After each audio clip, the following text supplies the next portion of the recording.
ولا قوة إلا بالله العلي العظيم حسبنا الله ونعم الوكيل نعم المولى ونعم النصير أعوذ بالله من الشيطان الرجيم بسم الله الرحمن الرحيم الحمد لله رب العالمين والصلاة والسلام على أشرف الأنبياء والمرسلين سيدنا ونبينا وحبيب قلوبنا وطبيب نفوسنا وشفيع ذنوبنا مولانا أبي القاسم محمد اللهم صل على محمد وآل محمد وعجل فرجهم وعلى أهل بيته الطيبين الطاهرين المعصومين المظلومين ولعنة الله على أعدائهم وظالميهم من يومنا هذا إلى يوم الدين أما بعد فقد قال الله سبحانه وتعالى في كتابه المبين وفرقانه المجيد وقوله الحق بسم الله الرحمن الرحيم بقية الله خير لكم إن كنتم مؤمنين اللهم صل على محمد وآل محمد وعجل فرجهم. ابتدائے کلام اسی پاک پروردگار عالم کے نام سے کہ جو بڑا مہربان اور نہایت رحم کرنے والا ہے. تمام تعریفیں تمام حمد و ثنا اسی ذات باری تعالیٰ کے لیے کہ جو تمام جہانوں کا خلق کرنے والا اور پالنے والا ہے. کتنا بہترین خالق ہے, کتنا بہترین مالک ہے اور کتنا بہترین رازق ہے کہ زمین کی آخری تہ میں موجود ننھے سے کیڑے کو بھی رزق پہنچا رہا ہے. اور ہمارا سلام ہو ان ذوات مقدسہ پر کہ جنہیں پروردگار عالم نے ہمارے لیے بہترین وسیلہ قرار دیا. درود پڑھیے محمد صلی علی محمد محمد وعجل فرجهم. شکر ہے اس پاک پروردگار عالم کا کہ جس نے ہمارے دلوں میں ان ہستیوں کی محبت اور مودت کو قرار دیا کہ جن سے وہ خود خالق کائنات محبت کرتا ہے. اور جتنا بھی شکر ادا کریں وہ کم ہے کہ اس نے ہمیں یہ عظیم نعمت عطا کی کہ ہمیں اس فرش عزا پر آنا نصیب فرمایا. کہ سب سے عظیم نعمت کے جو عبادت ہم اس فرش عزا پر بیٹھ کر انجام دیتے ہیں اس کی تمام نعمتوں میں سے نعمت عظمیٰ ہے. عشر اول کی یہ آج دوسری مجلس ہے اور معرفت امام زمانہ علیہ السلام کے حوالے سے ہماری گفتگو جاری ہے. اور جب معرفت امام کی بات ہو تو ایک ایسی شخصیت کا ذکر ضرور کرنا چاہوں گی کہ جو اس غیبت کے شبستان میں جو چراغ جلانے والے ہیں, اس غیبت کے شبستان میں ان کے لیے وہ ایک مثال ہیں اور مشعل راہ کی حیثیت رکھتے ہیں. آیت اللہ مہدی پور.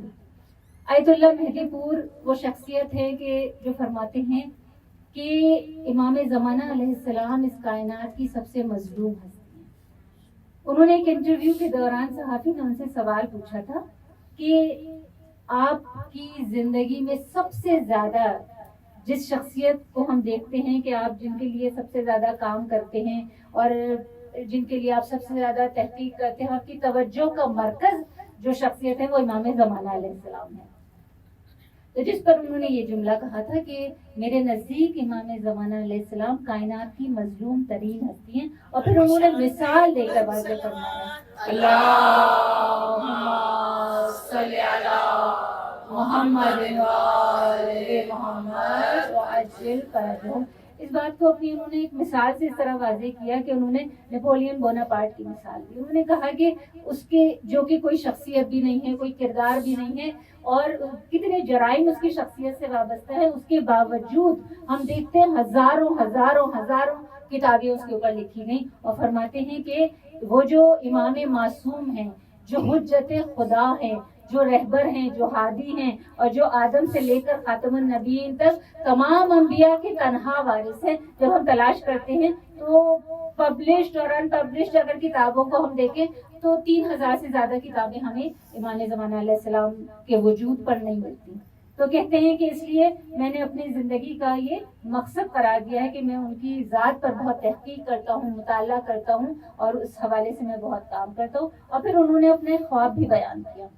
دیکھیے خواب جو ہے نا, جو غیر معصوم کا خواب ہوتا ہے وہ حجت تو نہیں ہوا کرتا, لیکن کچھ خواب ایسے ہوتے ہیں اور یہ صرف ان کی بات نہیں کر رہی ہے، آپ بھی یہ ایکسپیرینس کرتی ہوں گی کہ کچھ خواب ایسے ہوتے ہیں کہ جو ہماری رہنمائی کے لیے ہوتے ہیں، ہمیں گائیڈ کرنے کے لیے ہوتے ہیں، اور بہت سارے مومنین کے سچے خواب بھی ہوا کرتے ہیں۔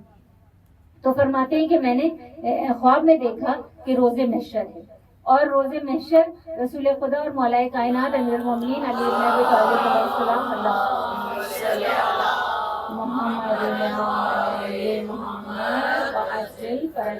روز محشر وہاں میدان میں موجود ہیں، اور وہاں رسول خدا صلی اللہ علیہ وسلم کے چچا حضرت حمزہ بھی موجود ہیں، اور جناب مالک اشتر بھی موجود ہیں، اور ذاکرین کی اور علماء کی قطار لگی ہوئی ہے۔ اور جس طرح امتحان میں کاپی جانچتے ہیں نا، تو اس طرح سے سب اپنے اپنے ہاتھ میں ایک پرچہ لیے کھڑے ہیں، اور وہ اس پرچے کو جانچ رہے ہیں، اس پہ نمبر دے رہے ہیں۔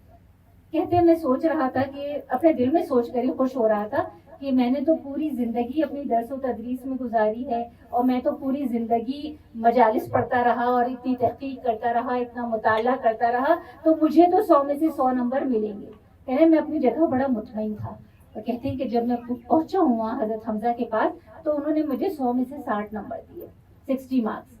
تو کہتے ہیں میں بڑا رنجیدہ ہوا کہ میں نے تو پوری زندگی اس میں گزار دی، درس و تدریس میں، پڑھانے میں، مجالس پڑھنے میں، اور مجھے اتنے کم نمبر ملے۔ تو کہتے ہیں کہ پھر میں رسول خدا صلی اللہ علیہ وسلم کی خدمت میں آیا، میں نے کہا آپ کے چچا حضرت حمزہ نے مجھے اتنے کم نمبر کیوں دیے؟ تو رسول خدا نے کہا کہ جاؤ اور جا کر حضرت حمزہ سے ہی سوال کرو۔ کہتے ہیں کہ پھر میں ان کی خدمت میں آیا، میں نے کہا آپ نے مجھے اتنے کم نمبر کیوں دیے؟ تو پتہ ہے کیا فرمایا حضرت حمزہ نے؟ حضرت حمزہ نے کہا کہ بے شک تم بہت اچھی مجالس پڑھتے تھے، بہت بہترین ذکر کرتے تھے، مگر تمہاری مجالس میں وقت کے امام کا ذکر، امام زمانہ علیہ السلام کا ذکر بہت کم ہوا کرتا تھا۔ تو کہتے ہیں کہ بس وہ خواب اس نے میری زندگی بدل دی۔ کہتے ہیں اس کے بعد سے میں نے اپنی ہر مجلس، ہر تقریر کا ایک حصہ ضرور امام زمانہ علیہ السلام سے مخصوص کرنا شروع کر دیا۔ کل جو میں آپ کے سامنے کہہ رہی تھی نا کہ میں موضوع کوئی بھی ہو، میں اپنی مجلس کا ایک ابتدائی حصہ مخصوص کرتی ہوں، تو یہی جب واقعہ میں نے اس کا مطالعہ کیا، تاریخ میں یہ پڑھا، تو اس کے بعد سے میں نے بھی یہی سلسلہ شروع کیا، اور پھر میں بھی اپنی مجلس کا ایک حصہ مخصوص کرنے لگی۔ تو وہ فرماتے ہیں کہ جب سے میں نے یہ قدم اٹھایا کہ میں نے اپنی مجالس کا، اپنی تقاریر کا ایک حصہ مخصوص کرنا شروع کیا امام زمانہ علیہ السلام کی ذات سے، تو اس کے بعد ہر قدم پر میں نے امام زمانہ علیہ السلام کی عنایات کو اپنی زندگی میں محسوس کیا۔ ضرور پڑھیے محمد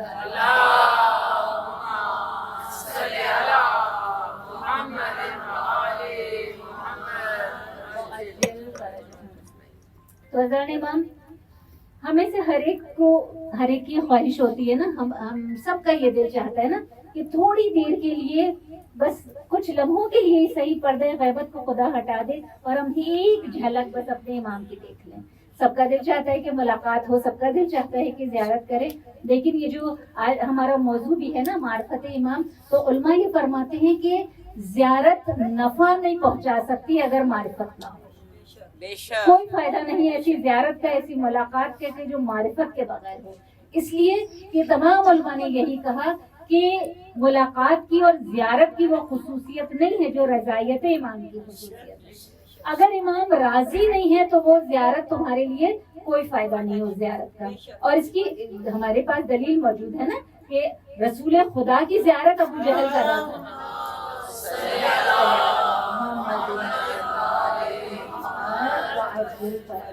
رسول خدا کے چہرے مبارک کو دیکھتا تھا، اس ہستی کے کلام کو سنتا تھا کہ جو وما ینطق عن الہوی ان ہوا الا وحی یوحی کی منزل پر ہے، لیکن کوئی اثر نہیں ہوتا تھا، اس لیے کہ معرفت نہیں تھی نا۔ اسی طرح کربلا میں آپ دیکھیے کہ وقت کا امام موجود تھا، زیارت کر رہے تھے، ملاقات کر رہے تھے، اور ایک معصوم نہیں تھا، 3 معصوم بیک وقت موجود تھے کربلا کی سرزمین پر۔ خود امام وقت امام حسین علیہ السلام تھے، امام زین العابدین علیہ السلام تھے، امام محمد باقر علیہ السلام تھے۔ بے شک 5 سال عمر تھی ان کی، مگر اس وقت بھی حجت خدا تو تھے، اس وقت بھی عصمت کی منزل پر تو فائز تھے۔ 3 معصوم کی زیارت بیک وقت کرنے کے باوجود، لیکن کیونکہ معرفت نہیں تھی تو اس لیے کوئی فائدہ نہیں ہوا اور جہنم کے راستے پر چلے گئے۔ تو حضرت امام زیارت کا ہر ایک کا دل چاہتا ہے، اور بہت سارے اس کے لیے ہمیں پتہ ہے کہ اعمال بھی ہیں، بہت سارے وظائف بھی ہمیں بتائے گئے ہیں کہ یہ پڑھو، زیارت جامعہ کبیرہ پڑھو، جامعہ کبیرہ ہے، اور زیارت عاشورہ کے اعمال ہیں، زیارت آل یاسین پڑھنے سے بھی امام کی زیارت نصیب ہوتی ہے. تو بہت سارے اعمال ہیں. اور اس سلسلے میں آپ کو پتہ ہے کہ جو آیت اللہ سیستانی صاحب کے والد آیت اللہ باقر سیستانی کا یہ واقعہ ہے نا، کہ جو انہوں نے یہ ایک وظائف کر رہے تھے اور مشہد میں امام رضا علیہ السلام کے روضے میں کر رہے تھے.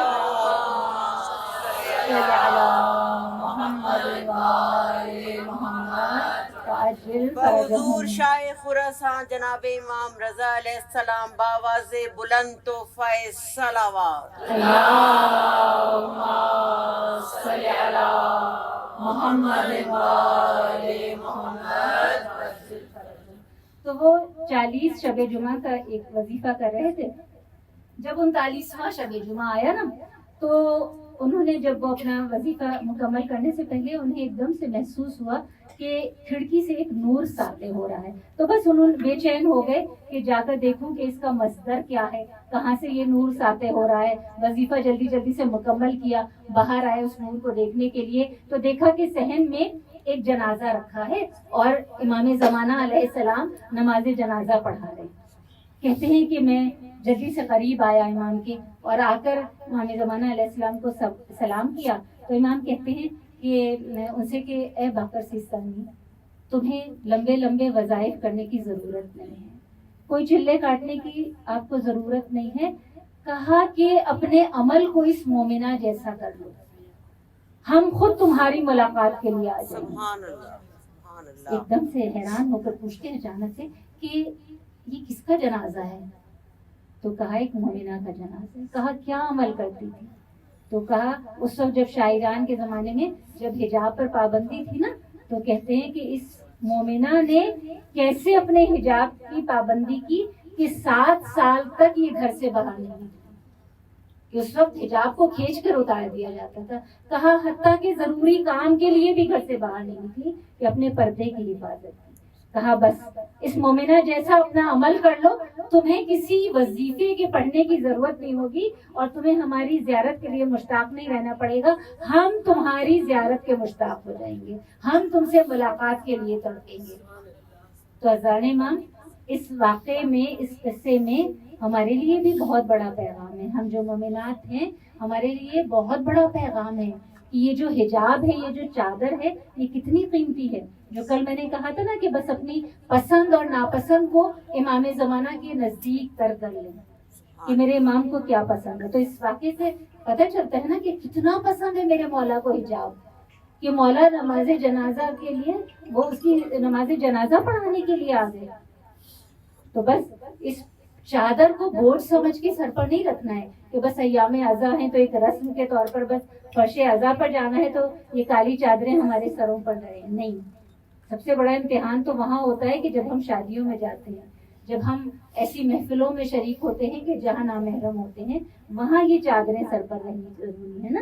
مجلسوں میں تو سب سر پہ چادر رکھ کے آ جاتے ہیں، اور پھر اگر ہم اس طرح کرتے ہیں نا تو پھر یہ ایام عزا جو ہے، یہ عزاداری امام حسین جو ہے، یہ پھر فقط ایک رسم ہے، پھر یہ عبادت نہیں ہے. پھر ہم اس کو رسم سمجھ کر ادا کرتے ہیں کہ ہر سال محرم آئے گا، ہر سال ہم سروں پر کالی چادریں رکھیں گے اور ہم فرش عزا پر آئیں گے، بیوی کو پرسہ دیں گے. اس کے بعد جب محرم ختم ہوں گے یا ایام عزا رخصت ہوں گے، اس کے بعد پھر ہماری وہی روٹین کی زندگی ہو جائے گی. تو ہمیشہ کہتی ہوں کہ اگر امام کی معرفت کو حاصل کرنا ہے نا تو فرش عزا پر آ کر کردار سازی ہونی چاہیے، ہمارے نفس ایلیویٹ ہونے چاہیے، ہمارے نفوس کی تربیت ہونی چاہیے. جب اس انداز سے ایام عزا کو منائیں گے نا تو پھر در حقیقت اپنے وقت کے امام کی معرفت کو بھی حاصل کریں گے، اور یقیناً یہ عزاداری جو ہے یہ سید الشہداء کی بارگاہ میں، بی بی سیدہ سلام اللہ علیہا کی بارگاہ میں یقیناً قبول و مقبول ہوگی.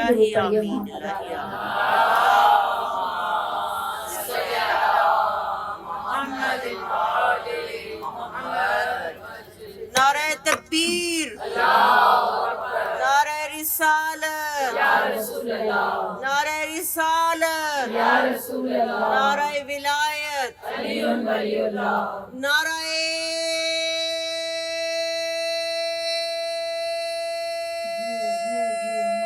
حیدری، حیدری، حیدری.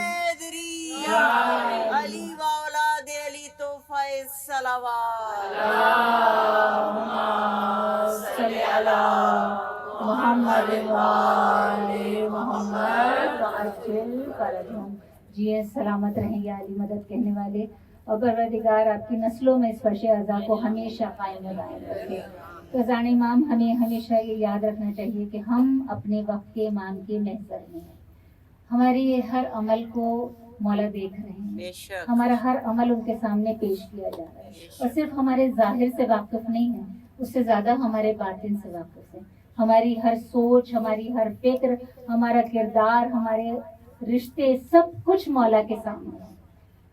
اور مولا قدم قدم پر ہماری مدد بھی کرتے ہیں، ہمارے باطن کی اصلاح بھی کرتے ہیں.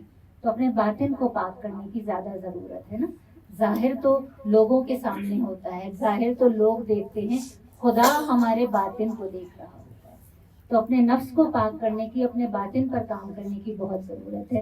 ہم جب نماز کے لیے کھڑے ہوتے ہیں نا، تو ہم چہرہ کہاں کرتے ہیں، رخ کہاں کرتے ہیں؟ کعبے کی طرف کرتے ہیں. ہمارا رخ کعبے کی طرف ہوتا ہے. ہمیں یقین ہوتا ہے ہم نماز پڑھ رہے ہیں اور ہمارا رخ کعبے کی طرف ہے. لیکن امام کیا فرما رہے ہیں؟ امام فرما رہے ہیں کہ ان کی پشت کعبے کی طرف ہے. کیسے؟ ہماری پشت کعبے کی طرف ہے، ہم تو کعبے کی طرف چہرہ کر کے نماز پڑھ رہے ہیں، اور امام کہہ رہے ہیں کہ ان کی پشت کعبے کی طرف ہے. پشت کعبے کی طرف پتہ ہے کب ہوتی ہے؟ جب رخ تو کعبے کی طرف ہوتا ہے، چہرہ تو کعبے کی طرف ہوتا ہے، دل کعبے کی طرف نہیں ہوتا. جب دل کعبے کی طرف ہو تو ہمارا رخ بھی کعبے کی طرف ہے. اور جب ہم اپنا رخ کعبے کی طرف نہ کریں تو کیا ہوتا ہے؟ نماز باطل ہو جاتی ہے. تو خدا کرے کہ ہم سب امام عصر کے ساتھ اول وقت میں ان کی جماعت میں نماز ادا کیا کریں. کیونکہ جب ہم اول وقت میں نماز ادا کرتے ہیں تو آپ کو پتہ ہے کہ ہم امام عصر کے ساتھ ان کی جماعت میں کھڑے ہو جاتے ہیں. تو جب ہم ان کی جماعت میں کھڑے ہو کر نماز پڑھیں گے تو ہماری نمازوں میں کتنا خضوع و خشوع ہوگا. اور جب خضوع و خشوع ہوگا تو یقیناً ہمارے دل کعبہ کی طرف ہوں گے، اور جب دل کعبہ کی طرف ہوں گے تو پھر ہمارا رخ بھی کعبے کی طرف ہوگا. اور ہمارے لیے امام یہ نہیں کہیں گے کہ ان کی پشت کعبے کی طرف ہے. کعبہ اسے کہتے ہیں بیت اللہ، ہے نا، یعنی اللہ کا گھر. جس گھر کو اللہ سے نسبت ہوتی ہے اسے کعبہ کہتے ہیں. مگر ایک اور چیز بھی نا جسے کعبہ کہا جاتا ہے، وہ کیا ہے؟ مومن کا دل. مومن کے دل کو بھی کعبہ کہا جاتا ہے. اور پروردگار عالم یہ کہتا ہے کہ زمین اتنی وسعتوں کے باوجود میری عظمت کا بوجھ نہیں اٹھا سکتی. میں اپنی عظمتوں کے ساتھ اس میں سما نہیں سکتا، میں وہاں آباد نہیں ہو سکتا. بلکہ یسعان فی قلوب عبد المؤمنین، لیکن جو مومنین کے دل ہے نا، میں وہاں رہتا ہوں، اپنی عظمتوں کے ساتھ رہتا ہوں، میں وہاں آباد ہوتا ہوں. اور ہم مومنین کے دل کتنی آسانی سے توڑ دیتے ہیں. یہ بھول جاتے ہیں کہ یہ اللہ کا وہ گھر ہے کہ جہاں اللہ اپنی عظمتوں کے ساتھ رہتا ہے. تو اگر کعبے کی طرف پشت ہو جائے تو نماز باطل ہو جاتی ہے. اور اگر اللہ کے گھر کو گرا دیا جائے، ڈھا دیا جائے، تو کیا وقت کے امام ہم سے راضی ہوں گے؟ وہ وقت کے امام کہ جو جب ظہور کریں گے تو کعبۃ اللہ میں کریں گے. تو ہماری نظر میں کیا اس اللہ کے گھر کی اہمیت ہو سکتی ہے کہ اگر ہم مومن کے دل کو توڑ دیں اور پھر ہم یہ تصور کریں کہ امام ہم سے راضی ہو جائیں گے؟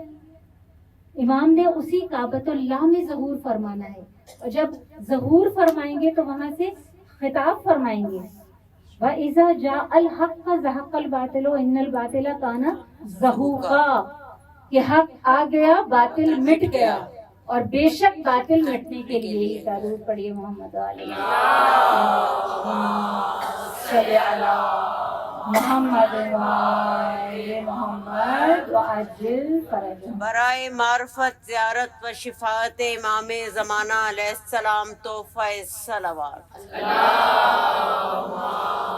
صلی علی محمد وآل محمد وعجل فرجهم. اور آیت اللہ ناصری فرماتے ہیں کہ اپنی مشکلات میں، اپنی پریشانیوں میں، اپنی مصیبت میں امام وقت کو پکارا کرو، ان سے توسل کیا کرو. جب سنگین مشکلات ہوں تو اپنے وقت کے امام کو نہ بھولا کرو، ان کو یاد رکھا کرو، انہیں آواز دیا کرو، اس لیے کہ وہ تمہارے آقا ہیں، وہ تمہارے مددگار ہیں، اور خدا کی قسم وہ تمہاری پناہ گاہ ہیں. تمہارے پاس صاحب اختیار موجود ہے, تمہارا آقا موجود ہے, ملجا و ماوا موجود ہے. تو کس بات کی فکر ہونی چاہیے؟ جب بھی کوئی پریشانی آئے, جب بھی کوئی مشکل آئے, 2 رکعت نماز ادا کریں, امام زمانہ علیہ السلام سے توسل کریں, امام کی بارگاہ میں عرض کریں. وہ امام ہیں کہ جو ہماری حاجتوں کو بھی جانتے ہیں, ہماری ضروریات سے بھی واقف ہوتے ہیں, ہماری پریشانیوں سے بھی آگاہ ہوتے ہیں. تو 2 رکعت نماز ادا کریں اور امام کی بارگاہ میں آ کر کہیں, یہ ابن الحسن میں آ گئی ہوں, میں آ گئی ہوں, میری مدد کیجیے. مولا میں لوگوں کے سامنے کیوں اپنی آبرو گنواؤں, آپ سے کیوں نہ مانگوں؟ آپ موجود ہیں, آپ کے در پر آ کر مانگوں.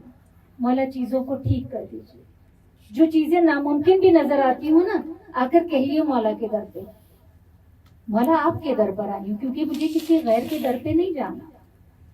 مولا آپ ٹھیک کر دیجیے, میں تھک گئی ہوں مولا, مجھ سے اب نہیں ہوتا, اب آپ مدد کیجیے اور آپ چیزوں کو ٹھیک. آپ یقین کیجیے, ناممکن چیزیں بھی ممکن ہو جاتی ہیں, ناممکن مشکلات بھی حل ہو جاتی ہیں. ہم وہ خوش نصیب ہیں, ہمارے پاس کیسے کیسے حلال مشکلات موجود ہیں, کیسے کیسے مولا مدد کرتے ہیں. پتہ ہے آپ کو کہ جہاں جہاں کس کس مقام پہ لوگوں نے مولا کو مدد کے لیے پکارا ہے اور مولا مدد کے لیے پہنچے کہ عقلیں حیران ہو جاتی ہیں. بے شک یہ واقعات اصل میں کتابوں میں درج ہی اس لیے ہوتے ہیں, نقل اس لیے کیے جاتے ہیں کہ یہ ہر سال ممبروں سے دہرائے جائیں اور ہمارے جو یقین ہے, جو ہمارا ایمان ہے, وہ اور پختہ ہوتا چلا جائے. علامہ مجلسی نے اسے لکھا ہے, بہار الانوار کی جلد نمبر 52 ہے اور پیج نمبر 178 ہے. اور اس کی اوتھینٹسٹی کے لیے آپ گوگل پہ بھی ڈال کے چیک کر سکتے ہیں کہ بحرین کا واقعہ ہے نا, کہ بحرین میں ناصبی بادشاہ کی حکومت ہے. ممکن ہے آپ میں سے کچھ مومنات نے سنا ہوا بھی ہوگا کہ ناصبی بادشاہ کی حکومت ہے, اور وہ ناصبی بادشاہ جو ہے اس کا وزیر اس سے بھی زیادہ اہل تشیع سے دشمنی رکھنے والا ہے, اہل بیت کی دشمنی رکھنے والا ہے. اور آتا ہے اور آ کر وہاں پہ آ کے بادشاہ سے کہتا ہے کہ آج میں آپ کے سامنے ایک ایسی چیز پیش کروں گا کہ جس سے ثابت ہو جائے گا کہ یہ جو اہل تشیع کا جو مکتب ہے یہ باطل ہے, ان کا مذہب باطل ہے. اور پھر ایک انار لے کر آتا ہے بادشاہ کی خدمت میں, اور اس انار پہ یہ لکھا ہوتا ہے کہ لا الہ الا اللہ, کندھا ہوتا ہے اس پہ طبی الفاظ میں کہ لا الہ الا اللہ محمد رسول اللہ, ابو بکر عثمان اور عمر علی خلفائے رسول اللہ. تو بادشاہ وہ دیکھتا ہے تو دیکھ کر بڑا حیران ہوتا ہے, کہتا ہے کہ یہ تو واقعی, اس سے تو ثابت ہو جاتا ہے کہ واقعی یہ تو باطل مذہب پر ہے. تو بادشاہ کہتا ہے کہ ہمیں کیا کرنا چاہیے؟ تو وزیر کہتا ہے بادشاہ سے کہ ان کے علماء کو بلوائیں, اور علماء کو بلوا کر یا تو ان سے کہیں کہ وہ اسے ثابت کریں کہ یہ غلط ہے, اور یا پھر یہ ہے کہ ان کے علماء سے کہیں کہ آپ کے مردوں کو, تمام شیعہ جتنے بھی یہاں پر ہیں بحرین میں, سب کے مردوں کو گرفتار کیا جائے گا اور ان کی عورتوں کو اور بچوں کو اسیر بنایا جائے گا, اور یا آپ کو ورنہ آپ کو جزیہ دینا پڑے گا. تو اب بادشاہ وزیر کی اس کو یہ بڑی اچھی لگتی ہے یہ رائے, اور پھر بادشاہ بلواتا ہے علماء کو, جو وہاں کے علماء ہوتے ہیں. جب وہ آتے ہیں تو بادشاہ ان کے سامنے یہ تجویز رکھتا ہے. اب وہ سارے علماء کیا کرتے ہیں, ظاہر پریشان ہوتے ہیں. پھر وہ 10 علماء کا انتخاب کیا جاتا ہے, وہاں پہ جو بڑے پرہیزگار متقی علماء ہیں ان کا انتخاب کیا جاتا ہے. پھر ان 10 میں سے جو 3 سب سے زیادہ پرہیزگار ہوتے ہیں انہیں چنا جاتا ہے کہ آپ امام زمانہ علیہ السلام کی خدمت میں حاضر ہوں اور آپ استغاثہ کریں, اور امام تاکہ ہماری مدد کے لیے پہنچے, اس لیے کہ یہ بہت مشکل وقت ہے. پھر وہ جاتے ہیں, وہ 3 علماء جن کا انتخاب کیا جاتا ہے, وہ بیابان میں جنگل میں جاتے ہیں, ویران جگہ پہ جا کر وہ استغاثہ بلند کرتے ہیں. 1 رات گزر جاتی ہے, 3 دن کی مہلت دی ہے بادشاہ نے. 1 رات گزرتی ہے, کچھ نہیں ہوتا. پھر دوسرا دن, پھر کچھ نہیں ہوتا. پھر تیسرے دن جو جاتے ہیں, یہ ہمارا بھی طریقہ ہے نا کہ جب ہمارے بالکل سر پر آ جاتی ہے نا, پھر حقیقی تڑپ پیدا ہوتی ہے. پھر وہ جو دعا دل سے نکلتی ہے نا, وہ عام حالات میں نہیں نکل رہی ہوتی. تو جب تیسرا دن ہوتا ہے تو وہ جو عالم ہے عیسیٰ بن محمد, ان کا نام لکھا ہے تاریخ میں, تو وہ پھر وہاں جاتے ہیں. اور جب رات میں وہ استغاثہ کر رہے ہوتے ہیں, رو رو کر دعائیں کر رہے ہوتے ہیں, تو ایک آواز ان کے کانوں سے ٹکراتی ہے کہ اے عیسیٰ بن محمد, تم اس وقت آدھی رات کو جنگل بیابان میں کیا کر رہے ہیں؟ اب وہ ظاہر ہے کہ اتنے پریشان ہیں, خدا کی بارگاہ میں نماز پڑھ رہے ہیں, استغاثہ بلند کر رہے ہیں, امام زمانہ علیہ السلام سے جھنجھلا کر کہتے ہیں کہ تم مجھے میرے حال پر چھوڑ دو. تب ایک مرتبہ پھر آواز آتی ہے کہ اے عیسیٰ بن محمد,